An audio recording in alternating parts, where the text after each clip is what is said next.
कैसे हैं आप? हाँ, तो मैं ये कहना चाह रहा था, नाराज़गी, ये शब्द जो है नाराज़गी, न आकरंडा, रे आकरंडा, जय और गी बड़े की माता, नाराज़गी। तो नाराज़गी कम से कम रखें एक बेहतर जीवन जीने के लिए। कितने ही साधन, कितने ही संसाधन और बहुत अत्यधिक पैसा होने के पश्चात भी जीवन में सुख की कमी है। वजह नाराज़गियाँ, लोगों से चिढ़। किस बात की नाराज़गी? और जिनसे नाराज़गी है उनके कुछ देर के बाद अगर सूचना मिल जाए कि वो नहीं रहे तो पश्चाताप है कि यार मैं उनसे बोला क्यों नहीं था। तो फिर नाराज़गी किस बात की? नाराज़गी के स्तर को कम से कम रखें जीवन में खुश रहने के लिए, अपने बॉडी के हार्मोन्स को नियंत्रण रखने के लिए भी।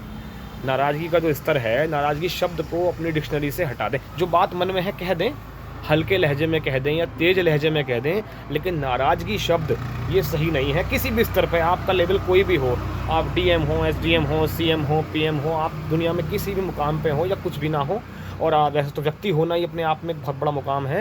इस नाराज़गी शब्द को कम से कम करें एक बेहतर जीवन जीने के लिए।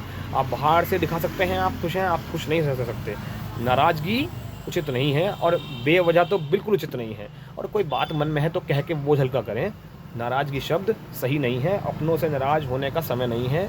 जीवन क्षणिक है, क्षणभंगुर है, अगले पल का भरोसा नहीं है। नाराज़गी शब्द सही नहीं है। अपने अहम भाव को छोटा करते हुए, अपने आप को प्रकृति की एक छोटी बूंद समझते हुए, जहाँ जायज़ है वहाँ बात ज़रूर कीजिएगा। नाराज़गी मत रखिएगा, एनर्जी को ब्लॉक मत कीजिएगा। नाराज़गी शब्द सही नहीं है, नाराज़गी करना भी ठीक नहीं है।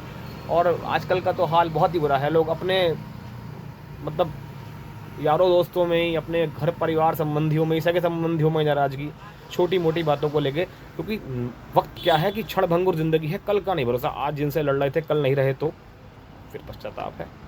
नाराज़गी शब्द को कोशिश कीजिए कम से कम अपनी डिक्शनरी से हटाने की।